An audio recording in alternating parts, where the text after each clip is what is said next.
Hi, okay, so this video is going to be dedicated to the black women who are attacking me on my video that was named Black Man We Need You. Let's just get one more thing straight. I'm not necessarily attacking you, and I'm not giving black men a pass. I'm not giving anyone a pass. I'm not giving black men a pass, black women a pass, none of that. I'm not trying to kiss up or kiss ass or be a mammy or whatever you want to call it. I'm just simply saying that yes, we do need our black men to step up to the throne and reclaim their place as rightful leaders within black homes and within our communities. You cannot sit here and type me on YouTube on my channel telling me that um, not having black male figures in the homes have not made a significant difference as far as like the outcome of our black children and the overall community and the overall state of the black family as a whole. You can't tell me that the numbers don't really agree with your type of logic. In fact, the numbers do not support your logic whatsoever. And we can sit here and pretend that black women are perfect, that, we didn't somehow, as a whole, play a role in the defamation and the breaking up of the black family. And I'm not talking about individuals. I'm talking about as a whole. Do I know plenty of black women who are single moms and who have done a wonderful job with raising their kids, and their kids are in college or are doing really well in life and are successful, and they're successful, and they're making all this money and they're doing great, they're traveling, they're fulfilling their dreams. Yes, I know a few who are doing just that, and they were single mothers. And but what you have to believe is that the majority of cases that doesn't happen. Numbers say majority of cases, when moms have kids out of wedlock, especially within the black community, 9 times out of 10, they're going to throw themselves below the poverty line, or they're doing it while they're living below the poverty line. And they're not waiting on the right time to become a mom, such as becoming a wife first, becoming more economically stable while they're single first. In order to have kids, they're either knowingly or unknowingly having kids while they don't have um, a very strong or suitable male partner, and b they're having kids while they're living in poverty, as I said just a few seconds ago. I know I'm kind of repeating myself, and it's not conducive to them, nor their children, and it gives their children a very bad start in life. When you lack money, you lack choices, you lack resources, you lack options. And when you have kids without money or available resources, you're not giving your kids a good start. You're not giving them a bright future.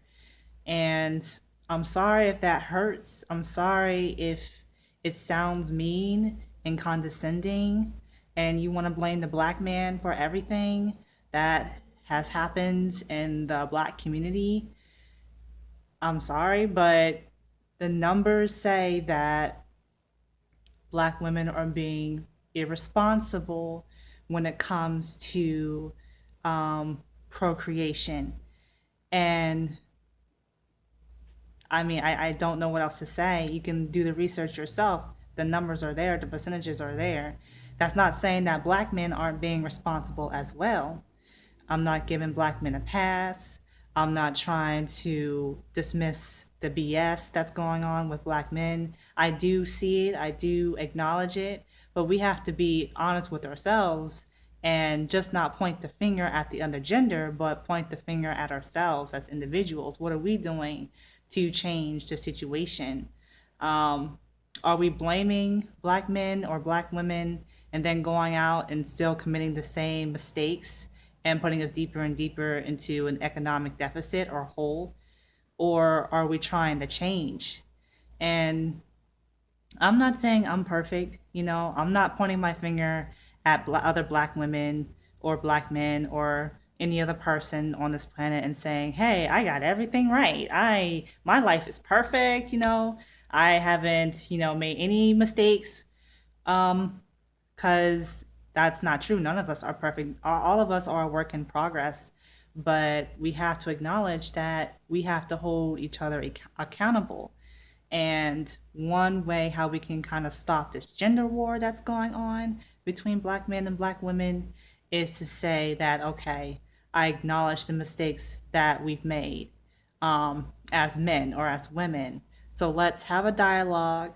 Let's see what are some suitable solutions um, that we can partake. That way we can work together as a unit and start repairing the family structure. So that way we can start preparing the community, at least partly. That'll solve, a few of our problems that we have. So let's stop pointing fingers. Um, I said this video was for black women, so let's stop pointing fingers, black women.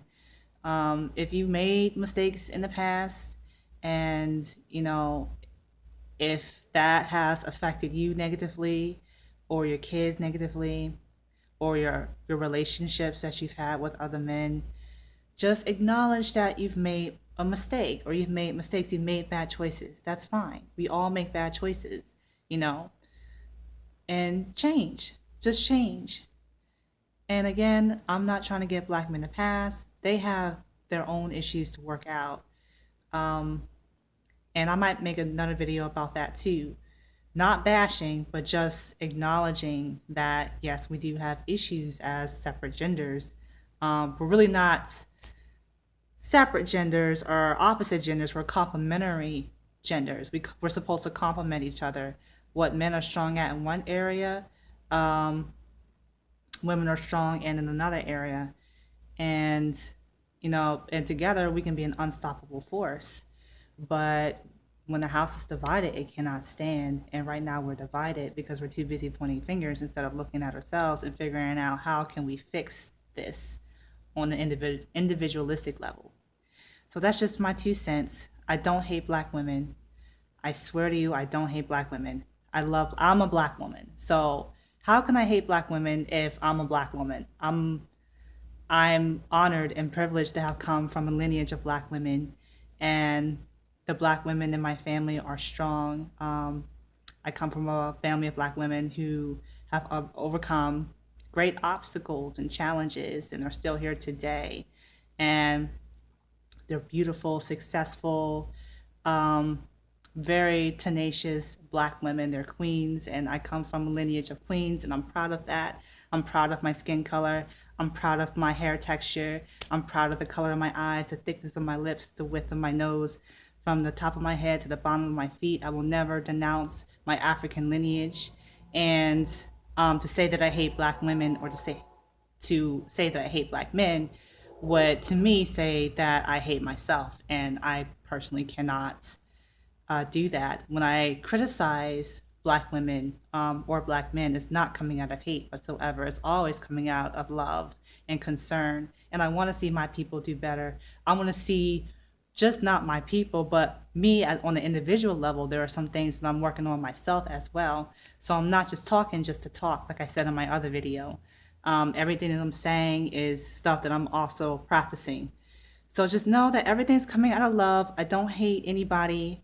I'm only concerned. I only want to see us do better.